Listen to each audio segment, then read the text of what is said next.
महिलाओं के बुरके में झांक कर देखेंगे कि कौन है ये असली महिला जो वोटर कार्ड लिए है वो है कि नहीं है। अब मेरा वो निजता के हनन की सीमा रेखा महिलाओं के बुरके तक नहीं जाती। और एक अच्छे नागरिक होने के नाते मैं तो कहती हूँ कि वोट चोरी नहीं होनी चाहिए, बूथ वोटर लिस्ट कैप्चरिंग नहीं होनी चाहिए, सबकी पहचान होनी चाहिए। तो फिर निर्देश ऐसा क्यों नहीं आता है अंजना जी कि कोई अगर गमछा लपेट के आएगा तो उसका भी चेहरा देखा जाएगा, कोई वातावरण तब दूषित होता है जब फर्जी मतदान हो, नाम किसी का हो, वोट कोई और डाल जाए।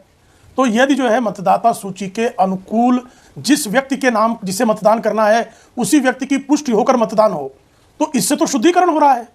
तो शुद्धिकरण को प्रदूषण कहना, दिन को रात कहने जैसे। सेक्लेंसर डैड में आप सभी का स्वागत है। आज की वीडियो होने वाली बहुत ही दमदार। आज की इस वीडियो में हम ये देखने वाले हैं किस तरीके से प्रेम शुक्ला ने रागिनी नायक को समझाने का यहाँ प्रयास किया है, क्योंकि रागिनी नायक अपना ही राग अलाप रही थी।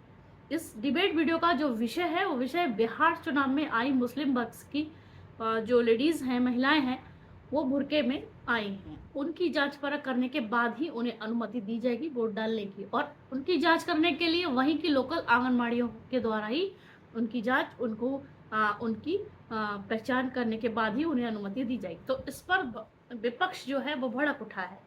उन्होंने कहा है ये ऐसा करना गलत है। तो ये कहाँ तक सही है, कहाँ तक गलत है, आगे हम इस डिबेट में देखते हैं कि ये मामला खुल के पूरा है क्या। चलिए शुरू करते हैं आज का डिबेट वीडियो। प्रेम शुक्ला जी, आप वातावरण को दूषित कर रहे हैं, यह अभय दुबे जी का कहना है। वहीं आरजेडी का यह कहना है कि आप ये कोशिश इसलिए कर रहे हैं, और कांग्रेस पार्टी का भी इसलिए कर रहे हैं ताकि वोटर ही ना पहुंचे, महिला वोटर जो है वो वोट ही डालने ना आए। आप उनको वोट करने से रोकने के लिए ये कदम उठवा रहे हैं, और आप इलेक्शन कमीशन, दोनों की भाषा एक है। अंजना जी, वातावरण तो तब दूषित होता है जब फर्जी मतदान हो, नाम किसी का हो, वोट कोई और डाल जाए। तो यदि जो है मतदाता सूची के अनुकूल जिस व्यक्ति के नाम जिसे मतदान करना है उसी व्यक्ति की पुष्टि होकर मतदान हो, तो इससे तो शुद्धिकरण हो रहा है। तो शुद्धिकरण को प्रदूषण कहना, दिन को रात कहने जैसा है। तो श्रीमान अभय दुबे जी, कृपा करके आप दिन को रात कहने का जो है उलूक गान ना करें, ये ठीक नहीं है। जो सीधा सा मामला है, आपको ध्यान होगा अंजना जी, 1990 के दशक में जब मतदाता परिचय पत्र पहली बार निर्वाचन आयोग ने प्रारंभ किया, तब बहुत सारे उलमा काउंसिल का, मुझे ध्यान है, फतवा आया था कि मुस्लिम महिलाएं जो हैं वो चूंकि पर्दे में रहती हैं इसलिए वो अपना परिचय पत्र नहीं बनवाएंगी। लेकिन जब कालांतर में परिचय पत्र अनिवार्य हो गया तो लोगों ने परिचय पत्र बनवाना प्रारंभ कर दिया। अब जो है कह रही हैं कि भाई जो पर्दे में है उससे उनके धर्म पर, कैसे धर्म पर प्रभाव पड़ जाएगा। अंजना जी, आंगनवाड़ी सेविका महिला, वो अगर किसी महिला पर शक हो जाए कि ये फर्जी मतदाता है और उसकी अगर परिचय की पुष्टि करने के लिए उसके मतदाता परिचय पत्र से उसके चेहरे का मिलान कर ले, तो इसमें कैसे मजहब जो है आड़े आ जाता है। रागिनी जी, जो अभय दुबे जी भी कह रहे हैं, आपकी पार्टी का जो स्टैंड है, इसको जरा समझाइएगा। इसमें गलती, इसमें क्या दिक्कत है? मतलब जब आधार कार्ड यही महिलाएं बनाती हैं तो फोटो तो देनी पड़ती है, खिंचवानी पड़ती है, हर जगह पर चेहरा तो दिखाना ही पड़ता है, पहचान तो चेहरे से है। और वोटर में पासपोर्ट हो, हर जगह हो, ऐसे में वोट डालने के समय में चेहरा नहीं दिखाएंगे, ये कैसे चलेगा? अब जब हम बात कर रहे हैं सीसी के आदेश की, तो ये जरूर बताना अनिवार्य हो जाता है कि ये आदेश किसकी मांग पर आया। ये आदेश आया दिलीप जायसवाल, जो भाजपा के बिहार के प्रदेश अध्यक्ष हैं, उन्होंने मांग की। भाई मांग तो विपक्ष भी बहुत कर रहा था, घुसपैठिया पकड़ेंगे, घुसपैठिया पकड़ेंगे। चुनाव आयोग ये नहीं बता पाया कितने घुसपैठिए। 6 नंबर फॉर्म से फर्स्ट टाइम वोटर्स कितने जुड़े, उनकी उम्र भी नहीं बताई गई। लाखों वोटर्स जुड़े, जैसा महादेवपुरा में 80-90 साल के भी फर्स्ट टाइम वोटर्स निकले थे। लाखों लोगों के नाम कटे मृतक घोषित करके, लेकिन मृत्यु प्रमाण पत्र किसी का नहीं दिखाया। चुनाव की घोषणा होते ही अंजना जी, पहला बड़ा निर्णय जो आया वो ये आया कि मुसलमान महिलाओं के बुरके में झांक कर देखेंगे कि कौन है ये असली महिला जो वोटर कार्ड लिए है वो है कि नहीं है। अब मेरा पहला प्रश्न ये है कि अगर पंक्ति लाइन में खड़ी हुई महिलाओं का आप वीडियो भी साझा करते हैं तो कह देते हैं कि इसमें निजता का हनन होता है, तो क्या वो निजता के हनन की सीमा रेखा महिलाओं के बुरके तक नहीं जाती? और एक अच्छे नागरिक होने के नाते मैं तो कहती हूँ कि वोट चोरी नहीं होनी चाहिए, बूथ वोटर लिस्ट कैप्चरिंग नहीं होनी चाहिए, सबकी पहचान होनी चाहिए। तो फिर निर्देश ऐसा क्यों नहीं आता है अंजना जी कि कोई अगर गमछा लपेट के आएगा तो उसका भी चेहरा देखा जाएगा, कोई मास्क लगा के आएगा तो भी देखा जाएगा, कोई माँ बहन घूंघट पहनकर आएगी तो भी देखी जाएगी, और बुर्का पहनकर आएगी तो भी देखी जाएगी। तो देश के प्रधानमंत्री ये कहते हैं कि कपड़ा देखकर मुसलमानों को पहचान लेता हूं, उसमें केवल एक समुदाय के कपड़े के को लेकर इस तरीके का आदेश अगर आएगा तो उसकी टाइमिंग पर, उसकी नीति राजनीति पर, उसकी नियत पर, उसकी मंशा पर सवाल उठेगा कि क्या ये उस समुदाय की महिलाओं के मन में डर, खौफ और असहजता का भाव का संचार करते हुए उन्हें रोकने का षड्यंत्र तो नहीं। ठीक है, हालांकि चुनाव आयोग ने पर्दा नशी, बुर्का नशी दोनों कहा है, लेकिन ये क्या जानबूझकर एक धर्म को टारगेट करने के लिए, इसका जवाब वो देंगे। सांप्रदायिक सोच जो है वो उजागर होती है और आप लोग एक दूसरे को कॉम्प्लीमेंट करते हैं, आप और चुनाव आयोग।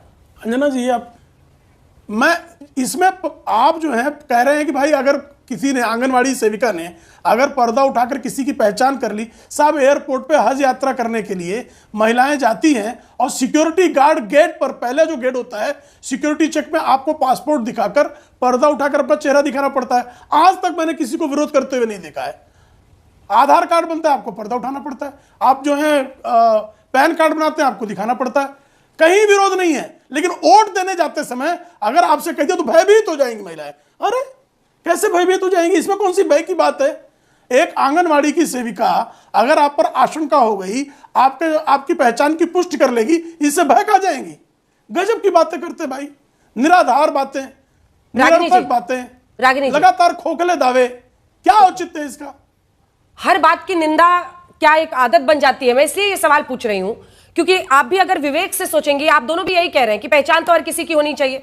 इस पर तो हम में से किसी में मतभेद नहीं है ना, हर किसी की होनी चाहिए।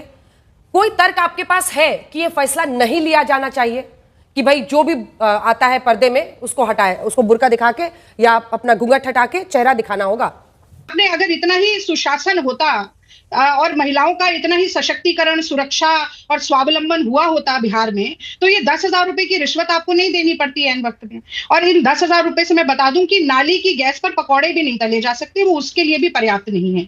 तो आपने जो बातें कही उससे आप ही की बात का कटाक्ष हुआ। अब अंजना जी, मैं बस एक बात छोटी सी जानना चाहती हूँ कि जब आप पर्दा नशी कहती हैं तो क्या इससे घूंघट तात्पर्य समझ में आता है? बुर्का नशी, पर्दा नशी, क्या घूंघट कहा जा सकता था? या ये कहा जा सकता था कि हर व्यक्ति जिसका चेहरा ढका होगा, जिसका चेहरा दिख नहीं रहा होगा, उसको अपनी पहचान जाहिर करनी पड़ेगी? जब आप बुर्के वाली महिलाओं का जिक्र करेंगे, आज देखिए हम बहस भी तो कर रहे हैं ना, अब घुसपैठिए वाले जाल में ये स्वयं फंस गए, क्योंकि 7,42,00,000 वोटर में से सिर्फ 987 ऑब्जेक्शन आए नागरिकता को लेकर, और चुनाव आयोग एक भी घुसपैठिए का नाम नहीं बता पाया। तो वहां हिंदू, मुसलमान, रोहिंग्या, बांग्लादेशी नहीं हो पाया, तो एक शिगुफा नया छोड़ना है। आप भी आज बहस करा रही हैं और भी तमाम चैनल्स पर शायद हो रही होगी, 2-4 दिन तक ये हिंदू मुसलमान फिर चलेगा। क्या हिंदू मुसलमान करने से, हिंदुस्तान पाकिस्तान कब्रिस्तान शमशान करने से बिहार का भला हो सकता है? क्या बिहार में 70,000 करोड़ का यदि घोटाला हुआ, यदि मोदी जी ने 1.25 करोड़ का पैकेज देने की बात कही और 1.25 रुपए का नेग भी नहीं दिया, यदि क्या की रिपोर्ट कहती है कि 29% बजट खर्च भी नहीं कर पाते, यदि बेरोजगारी चरम पर है, यदि महिलाओं की असुरक्षा चरम पर है, तो ये मुद्दे हैं और इन मुद्दों पर चुनाव लड़ा जाएगा और महिलाएं सबसे अग्रिम पंक्ति में खड़े होकर जदयू और भाजपा की सरकार को बाहर निकालने का काम करेंगे। एक छोटी सी तस्वीर दिखाना चाहती हूँ अंजना जी, बस ये तस्वीर दिखाना चाहती हूँ। ये उत्तर प्रदेश के ककरौली की तस्वीर है, जहां पर मुस्लिम महिलाओं के आगे बंदूक ताने पुलिस वाला, ये बहुत तस्वीर चली थी। ये नवंबर 2024 में जो 15 बाइपोल हुए थे, जिनमें 9 उत्तर प्रदेश में थे, उसमें ऐसे मुसलमान महिलाओं को रोका गया था। तो आप कह तो आंगनबाड़ी रहे हैं, पर क्या ये एस्केलेट हो सकता है? क्या पुलिस भी उस भूमिका में आ सकती है जब रोक लिया जाए ऐसे बंदूक तानकर महिलाओं को और एक समुदाय की महिलाओं को? प्रेम शुक्ला जी इसका जवाब देंगे, प्रेम शुक्ला जी जवाब देंगे, लेकिन रागिनी नायक जी, इसको हिंदू मुसलमान किसने बनाया? अभय दुबे ने बनाया या राशिद किदवई ने बनाया, जिन्होंने इस पर जवाब, इस पे अपनी तीखी प्रतिक्रिया दी, जिसकी वजह से आज आप इस बहस में बैठी हैं? या फिर वारिस पठान ने बनाया? दिलीप जायसवाल ने बनाया, दिलीप जायसवाल ने बनाया, और अभय दुबे ने, जिन्होंने मांग की चुनाव आयोग से, और अभय दुबे जिन्होंने इतनी तीखी प्रतिक्रिया दी, बुर्के वाली महिलाओं को ढूंढिए और उनका बुर्का हटाइए। ये भाजपा के प्रदेश अध्यक्ष की मांग थी, जो चुनाव आयोग ने स्वीकार। अगर आप लोगों ने, आपकी पार्टी ने भी इतनी तीखी प्रतिक्रिया नहीं दी होती तो शायद आज ये बहस का विषय नहीं बनता। और अगर नियम है तो सबके लिए होगा, प्रतिक्रिया देनी पड़ेगी क्योंकि गलत है। हाँ। ये गलत है और अन्याय को सहने वाला अन्याय का भागी। तो फिर आज अगर ये बहस हो रही है तो उसके लिए आपकी पार्टी, आपके पार्टी के नेता भी जिम्मेदार है। लेकिन होता क्या है, सामने वाला दिखता है, बॉल फेंक दो उस पे, यही दिक्कत है। देखिए आप क्यों उड़ता तीर पकड़ रहे हैं? मैंने ये थोड़ी। प्रेम शुक्ला जी, अब इस बात का अंतिम तौर पर आपको जवाब देना होगा और वो सवाल यही है कि देखिए, अगर चुनाव आयोग एक अच्छा फैसला लिया है, अगर आप मतलब स्वाभाविक विवेक से इसको देखें तो ये बहुत अच्छा फैसला है, क्योंकि हर किसी की पहचान होनी चाहिए। और अगर किसी पुरुष को चेहरा दिखाने में दिक्कत है तो महिलाओं का इंतजाम किया गया है, हर बूथ पर महिला होंगी। लेकिन वो कह रहे हैं कि आपकी मंशा सांप्रदायिक है और इसी वजह से आप वोट ध्रुवीकरण चाहते हैं वोटों में धर्म के आधार। देखिए, कांग्रेस की प्रवक्ता महोदया ने इतने समग्र क्षेत्रान्वेषण के बाद सिर्फ पर्दा नशी शब्द पर आपत्ति दी कि पर्दा नशी फारसी का शब्द, वो कह रही है घूंघट उसका प्रयोग क्यों कर लिया। वही फारसी, पुरुषों के लिए भी वही फारसी के शब्द पर उनको आपत्ति है कि हिंदी का शब्द क्यों नहीं डाला। आप फारसी का शब्द क्यों प्रयोग कर ले रहे हैं, फारसी का शब्द क्यों प्रयोग में ला रहे हैं। चेहरा दिखा दें, खोल के दिखा देते हैं ना, कोई मना नहीं करता है कि हम गैर पुरुष के सामने नहीं दिखाएंगे। निर्देश तो सभी के लिए होना चाहिए ना, भेदभाव ना करें। मेरा तो ये कहना है, आप गजब का छिद्रान्वेषण, बोलिए प्रेम शुक्ला जी, बोलिए। गजब का छिद्रान्वेषण है, जल्दी जल्दी जल्दी। गजब का छिद्रान्वेषण है। उनको भाषा पर आपत्ति है कि पर्दा नशी क्यों प्रयोग किया, फारसी का शब्द क्यों प्रयोग किया। कैसी लगी आपको आज की वीडियो? देखा आपने यहाँ पे किस तरीके से दोनों लोगों ने अपनी ही बात को रखा है और साथ ही क्या कुछ हुआ इस डिबेट में, ये भी आपने देखा। तो आपको किसकी बात ज्यादा अच्छी लगी या किस पे आप ज्यादा मत देते हैं, ये आप कमेंट सेक्शन में बता सकते हैं।